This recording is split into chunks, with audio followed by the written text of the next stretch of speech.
Bismillahirrahmanirrahim. Assalamualaikum warahmatullahi wabarakatuh. Alhamdulillahi ala ihsanih wa syukru lahu ala taufiqihi wa amtinanih.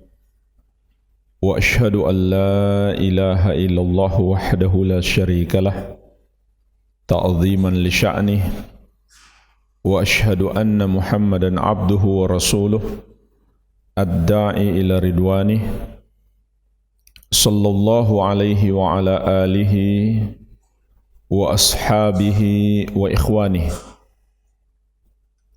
Amma ba'd, fa ikhwani fid din wa akhawati fillah, kaum muslimin wal muslimat rahimani wa rahimakumullah. Semoga Allah Subhanahu wa ta'ala senantiasa mencurahkan rahmatnya kepada kita sekalian. Kita akan memulai pembahasan sebuah kitab singkat yang berjudul Al-Qawaidul Arba', yang artinya 4 kaidah. Maksudnya 4 kaidah untuk memahami tauhid dan mengenal kesyirikan. Disusun oleh Syekhul Islam Al-Mujahidul Mujaddid Al-Imamul Allamah Al-Syekh Muhammad At-Tamimi rahimahullahu ta'ala rahmatan wasi'ah. Kita masuk pada muqaddimah kitab ini. Penulis rahimahullah mengawali kitab ini dengan doa. Beliau berdoa kepada Allah Subhanahu wa ta'ala untuk setiap orang yang mempelajari kitab ini. Semoga Allah Subhanahu wa ta'ala mengabulkan doa beliau dan kita termasuk di dalamnya. Ada 3 doa beliau. Yang pertama, beliau rahimahullahu ta'ala berkata, As'alullahal karim Rabbal arshil azim ayyatawallaka fid dunya wal akhirah. Aku mohon kepada Allah yang maha pemurah, pemilik arsy yang agung, agar Allah menjadikan engkau sebagai walinya di dunia dan di akhirat. Inilah doa beliau yang pertama, agar Allah menjadi wali bagi kita.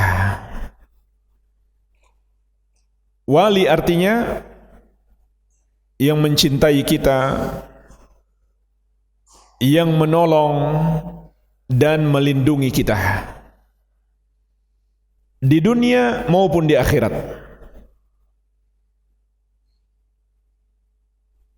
Dan Allah Subhanahu wa ta'ala mengabarkan kepada kita apa anugerah yang Allah akan berikan kepada para hamba jika Allah menjadi wali mereka. Dalam surat Al-Baqarah ayat 257. Allahu waliyul ladzina amanu yukhrijuhum minadh dhulumati ilan nur. Allah adalah wali orang-orang yang beriman yang akan mengeluarkan mereka dari kegelapan-kegelapan kepada cahaya. Maksudnya dari gelapnya kebodohan kepada cahaya ilmu, gelapnya syirik kepada cahaya tauhid, gelapnya kekufuran kepada cahaya iman, dan gelapnya bid'ah kepada cahaya sunnah. Ini nikmat terbesar yang Allah berikan kepada hamba apabila Allah telah menjadi walinya. Walladzina kafaru awliya'uhumut tagut yukhrijunahum minan nuri ila dhulumat. Sedangkan orang-orang kafir, wali-wali mereka adalah tagut yang mengeluarkan mereka dari cahaya kepada kegelapan-kegelapan. Ulaika ashabun nar hum fiha khalidun. Mereka itulah para penghuni neraka, mereka kekal di dalamnya. Inilah doa beliau yang pertama, agar Allah menjadi wali bagi kita. Dan beliau juga memberikan pelajaran dalam berdoa, hendaklah kita bertawassul dengan nama-nama Allah Subhanahu wa taala. Di sini beliau menyebutkan 3 nama Allah Subhanahu wa taala. Yang pertama Allah itu sendiri, yang kedua Al-Karim, yang Maha Pemurah, yang ketiga Rabbal Arsyil Azim, Rabb Arsy yang agung. Ini adab berdoa sebagaimana Allah Subhanahu wa taala perintahkan di dalam Surat Al-A'raf ayat 180. Walillahil asma'ul husna fad'uuhu biha. Dan hanya milik Allah nama-nama yang maha indah, maka berdoalah dengan menyebut nama-nama Allah tersebut. Dan sekaligus penulis rahimahullah ingin memberi isyarat kepada kita bahwa yang kita bahas di sini adalah sesuatu yang sangat agung. Kenapa? Karena berkaitan dengan Allah Al-Karim yang maha pemurah lagi maha mulia, Rabbal Arsyil Azim, pemilik arsy yang agung. Di dalam 2 nama Allah ini terkandung pemuliaan dan pengagungan kepadanya. Di dalam Al-Karim menunjukkan Allah maha mulia yang selalu berbuat baik kepada kita. Di dalam Rabbul Arsyil Azim menunjukkan Allah maha agung, karena arsy adalah makhluk yang sangat agung, yang sangat besar dan sangat berat, dan posisinya yang paling tinggi.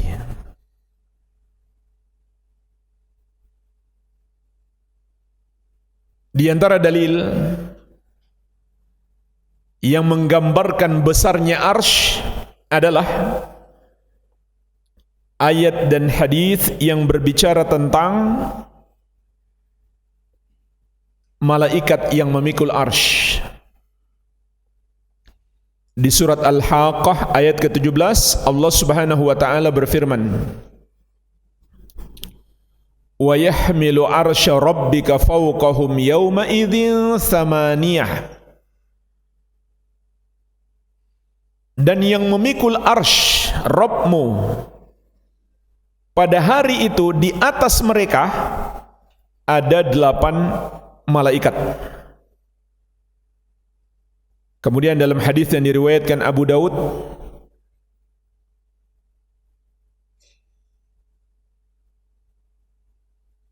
dari sahabat yang mulia Jabir bin Abdullah radhiyallahu anhuma, Rasulullah sallallahu alaihi wasallam mengabarkan tentang para malaikat yang memikul arsy tersebut.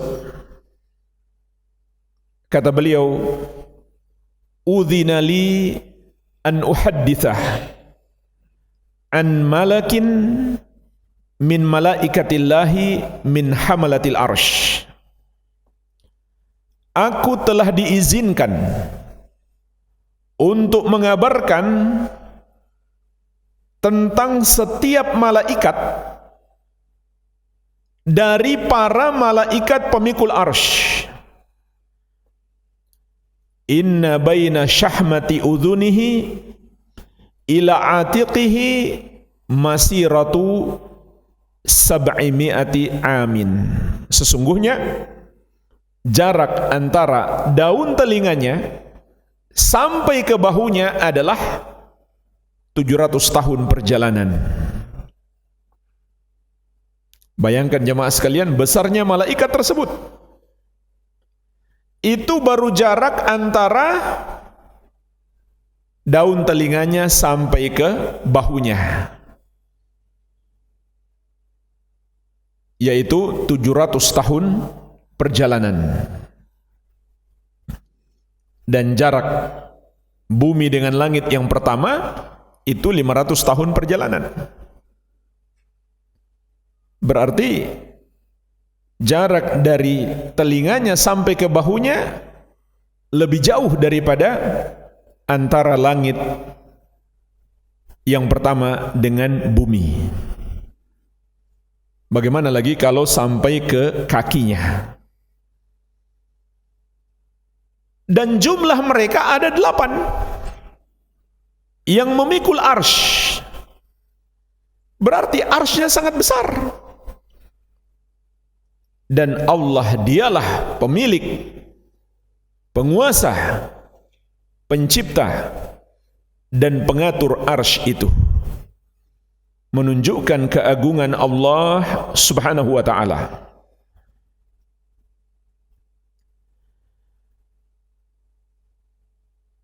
Dan dalam hadis yang diriwayatkan Imam Al-Baihaqi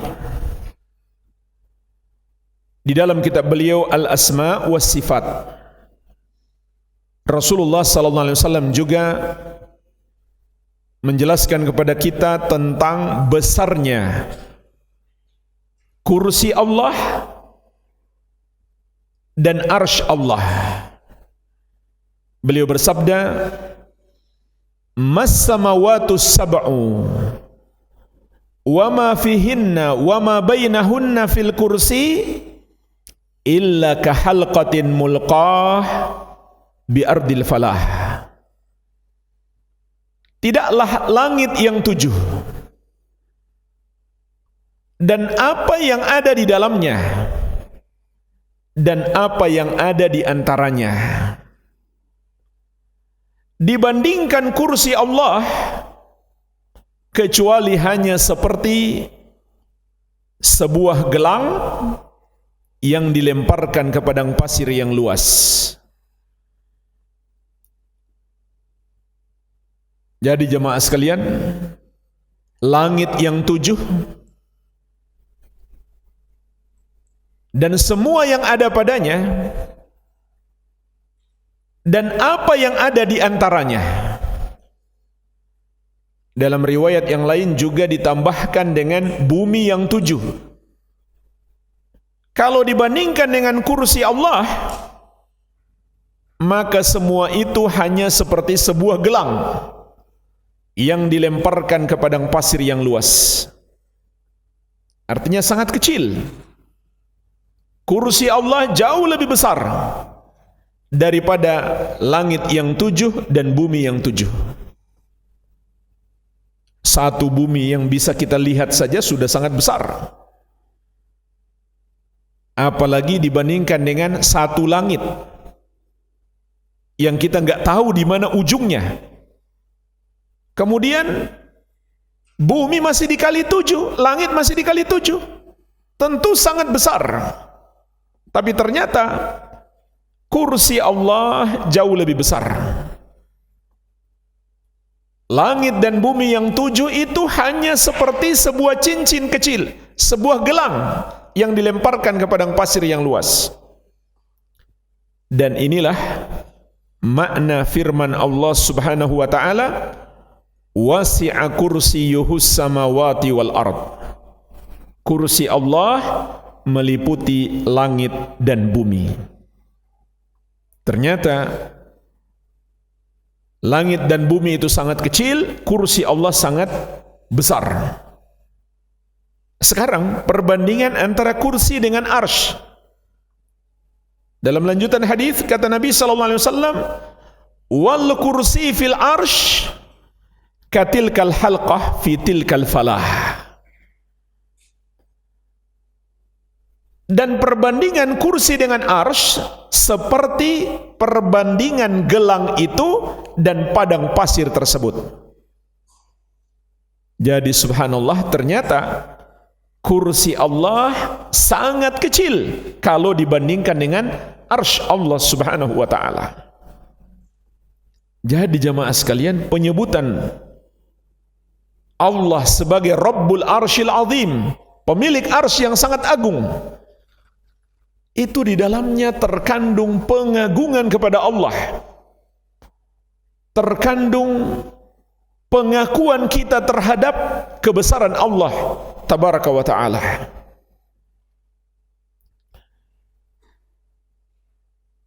Dan juga Nabi sallallahu alaihi wasallam mengabarkan arsy Allah adalah makhluk Allah yang paling berat.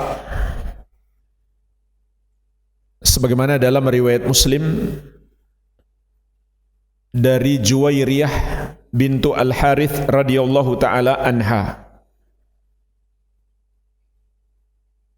Rasulullah sallallahu alaihi wasallam bersabda, laqad qultu ba'daki arba'a kalimatin. Sungguh aku telah membaca sepeninggalmu 4 kalimat saja. Law wuzinat bima qulti mundzul yaum lawazanathunna. Namun 4 kalimat ini kalau ditimbang dengan zikir yang engkau baca sepanjang hari, itu senilai. Apa 4 kalimat itu? Subhanallahi wa bihamdih adada khalqih wa ridha nafsih wa zinata arsyih wa midada kalimatih. Maha suci Allah, dan dengan memujinya, dengan pujian sebanyak makhluknya, sesuai keridhaan dirinya, dan seberat arsy-Nya, serta sejumlah kalimatnya. Berarti ini pujian yang luar biasa, yang sangat banyak dan sangat besar. Dan untuk menggambarkan banyaknya dan besarnya pujian kepada Allah, di antaranya kita gunakan kalimat wazinata arsyih, seberat arsy Allah Subhanahu wa ta'ala. Dari sini kata para ulama, berarti arsy adalah makhluk Allah yang paling berat.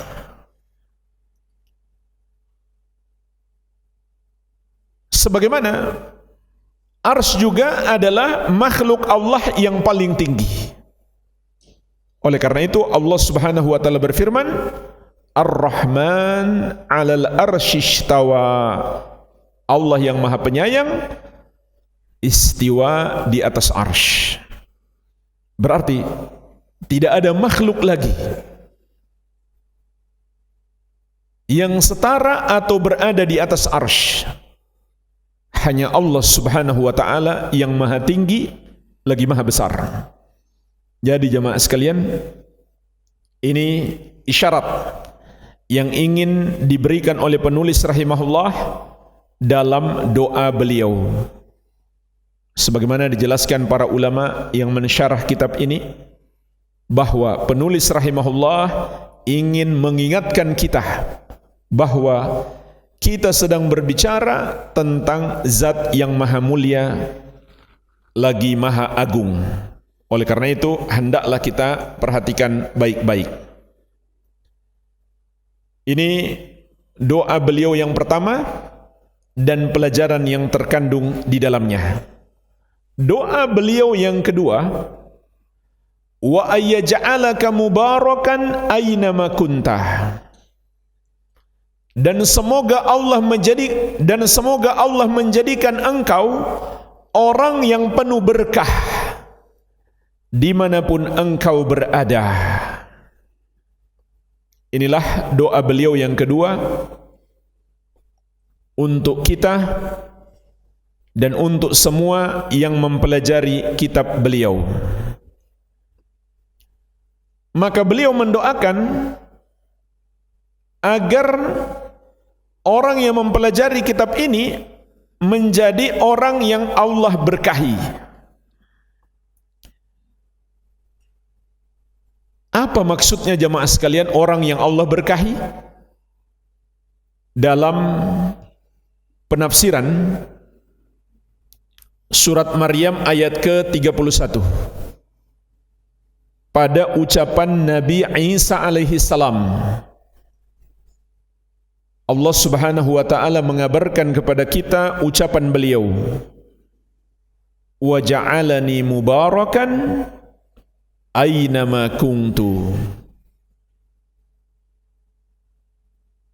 Dan Allah menjadikan aku orang yang penuh berkah dimanapun aku berada. Maka Imam Mujahid rahimahullah, imam besar ahli tafsir dari generasi tabi'in, mengatakan maksudnya adalah nafa'an, orang yang selalu memberi manfaat kepada orang lain dimanapun dia berada.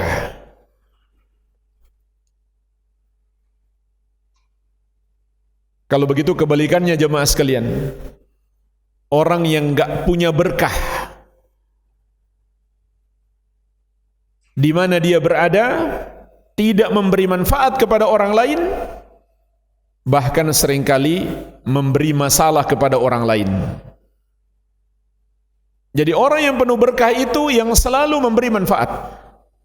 Sama saja manfaat untuk kehidupan dunia orang lain dan terutama untuk kehidupan akhirat.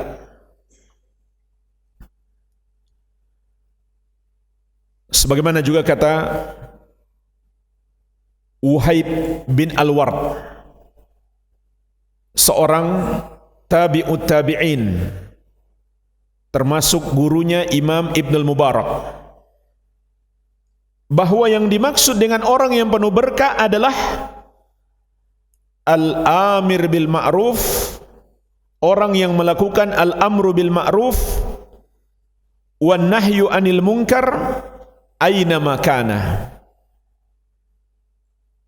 yang memerintahkan kepada yang ma'ruf dan melarang kemungkaran dimanapun dia berada. Itulah orang yang penuh berkah. Dan riwayat yang lain dari Imam Mujahid rahimahullah, beliau juga mengatakan orang yang penuh berkah itu adalah mu'alliman lil khair haitsu kana, selalu mengajarkan kebaikan dimanapun dia berada. Jadi bisa kita simpulkan makna orang yang penuh berkah mencakup dua makna. Yang pertama, memberikan manfaat kepada orang lain dalam hal yang bersifat duniawi, seperti menolong orang yang kelaparan, menolong orang yang membutuhkan, membantu apa saja, termasuk ngasih pinjaman orang yang membutuhkan, memberikan hutang, dan apa saja yang bersifat duniawi. Meskipun sepele, ada orang kita lihat lagi ngangkut barang, kita bantu, angkat barangnya, berarti kita memberi manfaat kepadanya. Maka kita ketika itu menjadi orang yang penuh berkah. Yang kedua, yang memberi manfaat untuk kehidupan akhirat seseorang. Caranya bagaimana? Melakukan amar ma'ruf nahi mungkar, mengajarkan kebaikan padanya. Dan kebaikan terbesar adalah tauhid, sedangkan kemungkaran yang terbesar adalah syirik. Berarti jamaah sekalian, orang yang paling diberkahi hidupnya adalah yang mengajak kepada tauhid dan melarang syirik. Dan pemimpin mereka adalah para nabi dan rasul alaihi wassalatu wassalam. Orang-orang yang paling diberkahi hidupnya oleh Allah Subhanahu wa taala. Tugas mereka apa? Mendakwahkan tauhid dan melarang syirik. Sebagaimana dalam surat An-Nahl ayat ke-36. Walaqad ba'atsna fi kulli ummatin rasulan an i'budullaha wajtanibut tagut. Dan sungguh kami telah mengutus pada setiap umat itu seorang rasul. Setiap rasul menyerukan kepada kaumnya, sembahlah Allah dan jauhilah tagut. Jauhilah semua yang disembah selain Allah Subhanahu wa taala. Inilah orang yang paling berkah hidupnya, yang suka mengajarkan kebaikan kepada orang lain, terutama mengajarkan tauhid dan melarang syirik. Sehingga para nabi dan rasul alaihi wassalatu wassalam adalah orang-orang yang paling diberkahi. Inilah doa beliau yang kedua untuk kita, agar kita menjadi orang yang penuh berkah. Doa beliau yang ketiga, wa an yaj'alaka mimman idza u'tiya syakara wa idza betuliya sabara wa idza adnaba astaghfara. Dan semoga Allah menjadikan engkau orang yang apabila diberikan nikmat maka dia bersyukur, dan apabila ditimpa musibah maka dia bersabar, dan apabila dia terjerumus dosa maka dia segera memohon ampun dan bertobat kepada Allah Subhanahu wa taala. Fa inna haula'i thalath unwanu sa'adah. Karena kata beliau, tiga hal ini adalah kunci kebahagiaan. Jadi apa doa beliau yang ketiga?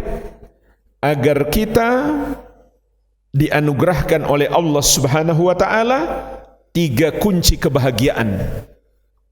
Seseorang tidak akan bisa mencapai kebahagiaan kecuali dengan tiga hal ini.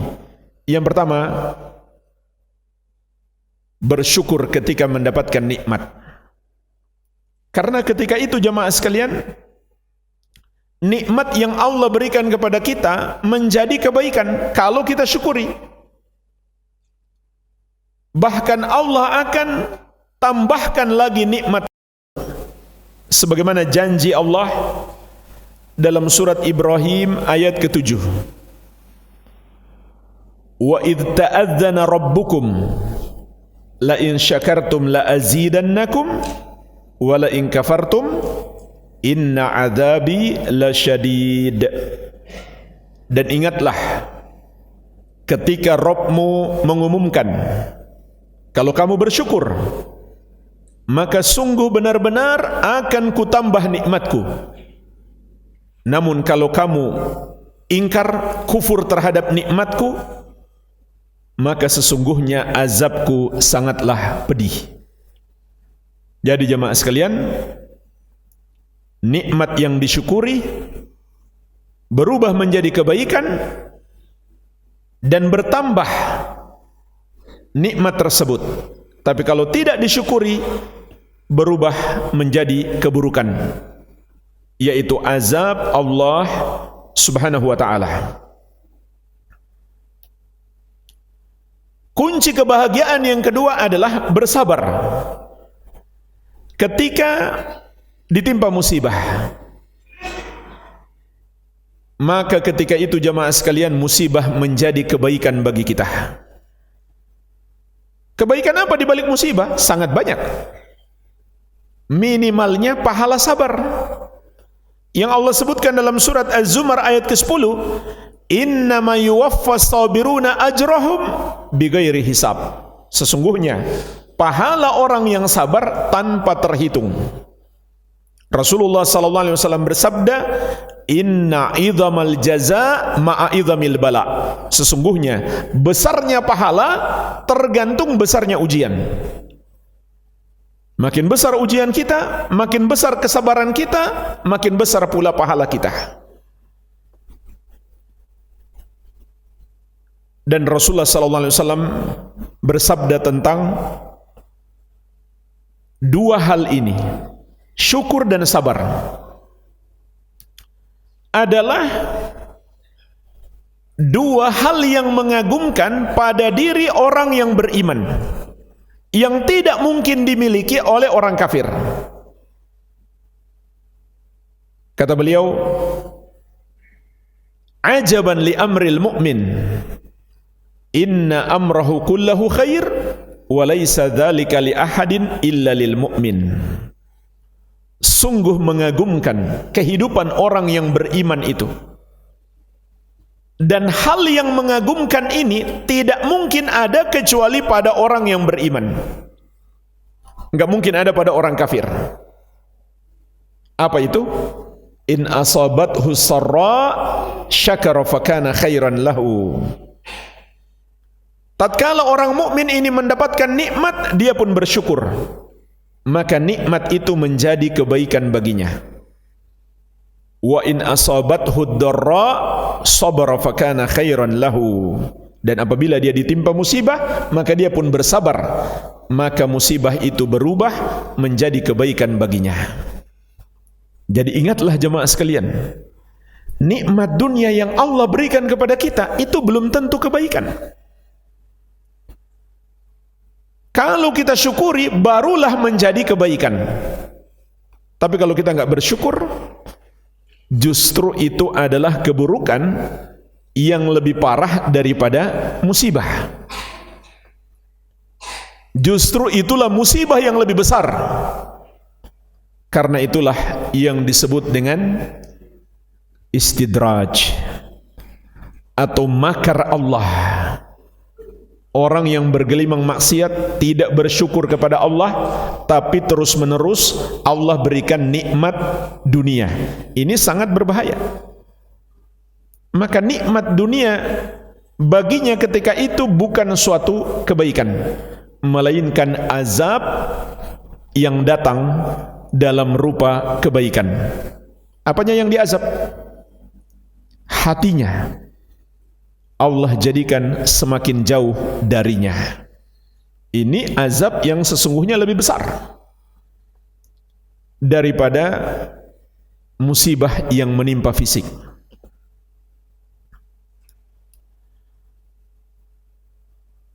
Dan hakikat orang yang bersyukur adalah yang beribadah kepada Allah Subhanahu wa ta'ala, menjalankan perintah-perintahnya dan menjauhi larangannya. Itulah makna syukur. Oleh karena itu para ulama mengatakan rukun syukur ada 3. Yang pertama, bersyukur dengan hati, yaitu mengakui semua nikmat yang ada pada kita datangnya dari Allah Subhanahu wa ta'ala. Sebagaimana juga firman-Nya, wa ma bikum min ni'matin faminallah.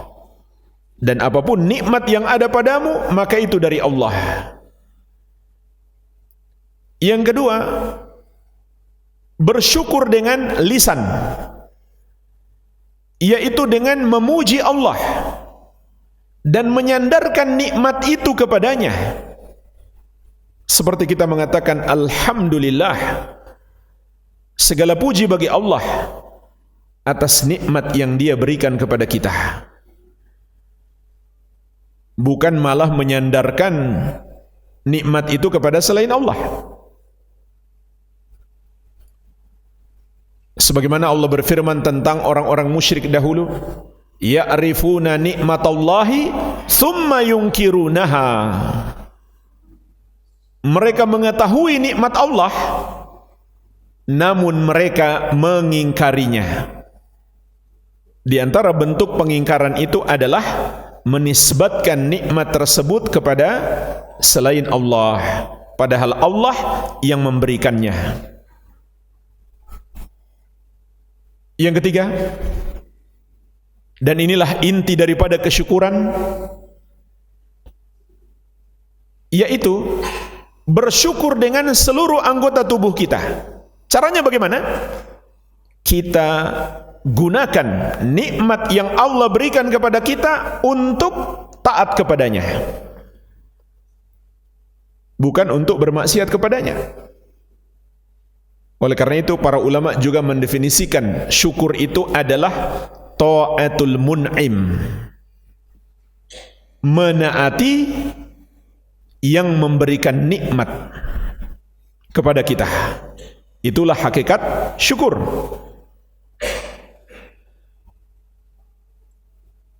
Jadi ini kunci kesuksesan yang pertama. Yang kedua, sabar ketika ditimpa musibah. Maka ingatlah jemaah sekalian, di balik musibah ada banyak kebaikan. Bagi seorang muslim, bahkan kebaikan di balik musibah jauh lebih besar daripada keburukannya. Minimalnya adalah pahala sabar, yang kata Allah bighairi hisab, tanpa terhitung. Begitu pula pengampunan dosa, sebagaimana sabda Nabi sallallahu alaihi wasallam, "Ma min musibatin tusibul muslim illa kaffarallahu anhu biha khatayahu hatta syaukati yushakuha." Tidak ada satu musibah pun yang menimpa seorang muslim kecuali dengan sebab itu Allah hapuskan kesalahan-kesalahannya, meskipun hanya duri kecil yang menusuknya. Musibah apapun yang menimpa kita adalah penghapus dosa bagi kita. Dan juga orang yang ditimpa musibah kehilangan sesuatu yang dia cintai, kalau dia baca doa seperti yang diajarkan Nabi sallallahu alaihi wasallam, Allah akan gantikan dengan yang lebih baik. Apa doanya? Baca dulu, inna lillahi wa inna ilaihi raji'un. Sesungguhnya kita milik Allah dan akan kembali kepada Allah. Kemudian baca, Allahumma ajurni fi musibati wa akhlifli khairan minha. Ya Allah, berikanlah pahala pada musibahku dan gantikan untukku yang lebih baik darinya. Maka Allah akan gantikan dengan yang lebih baik. Dan masih banyak lagi kebaikan di balik musibah. Dan yang ketiga, yang terakhir, kunci kebahagiaan adalah segera memohon ampun kepada Allah dan bertobat kepadanya apabila kita terjerumus dosa. Karena meskipun kita sudah beriman dan bertakwa, tetap saja kita masih manusia biasa yang mungkin terjerumus dosa. Tapi orang yang beriman dan bertakwa kepada Allah apabila dia terjerumus dosa, dia tidak tenggelam di dalam dosanya, melainkan dia segera bertobat kepada Allah. Sebagaimana Allah kabarkan tentang sifat-sifat orang yang bertakwa di surat Ali Imran ayat 135. Walladzina idza fa'alu fahishatan aw zalamu anfusahum dzakarullah fastaghfaru lidzunubihim wa may yaghfiru dzunuba illallah wa lam yusirru ala ma fa'alu wa hum ya'lamun.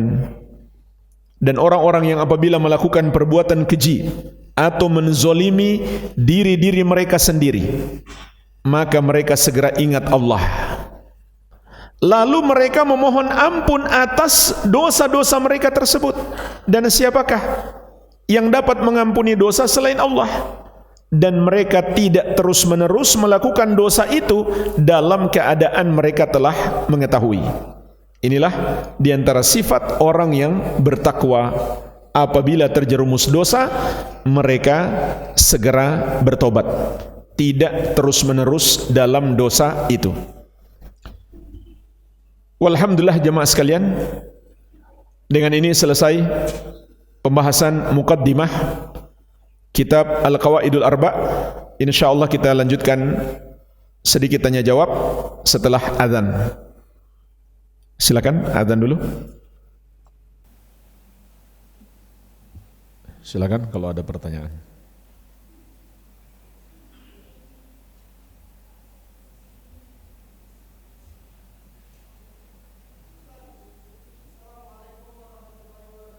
Waalaikumsalam warahmatullahi wabarakatuh.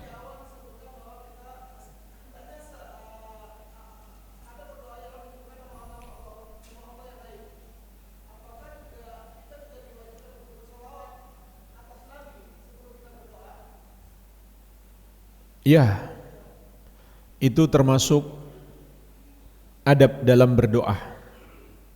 Bersalawat kepada Nabi Muhammad sallallahu alaihi wa ala alihi wasallam.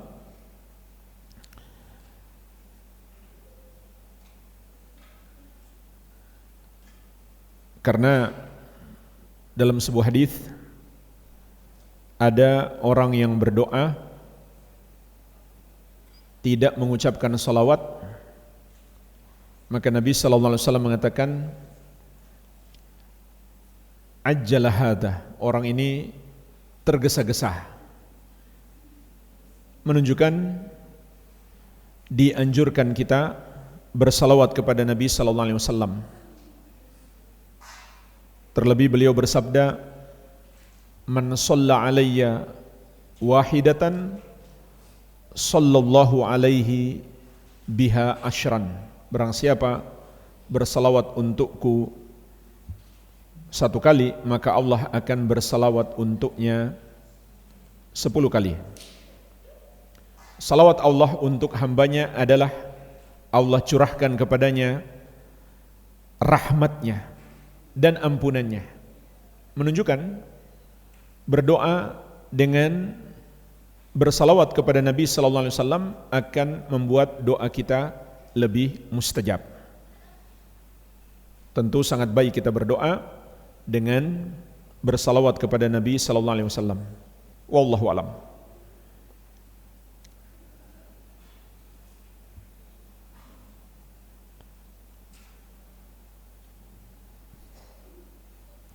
Gak ada lagi? Udah pintar semua ya.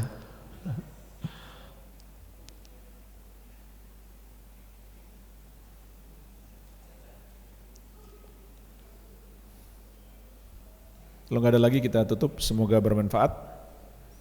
Lebih dan kurangnya saya mohon maaf. Wabillahi taufik. Subhanakallahumma wabihamdik, asyhadu an la ilaha illa anta, astaghfiruka wa atubu ilaik. Wa sallallahu ala nabiyyina Muhammadin wa alihi wasallam. Wa akhiru da'wana anil hamdulillahi rabbil alamin. Wassalamualaikum warahmatullahi wabarakatuh.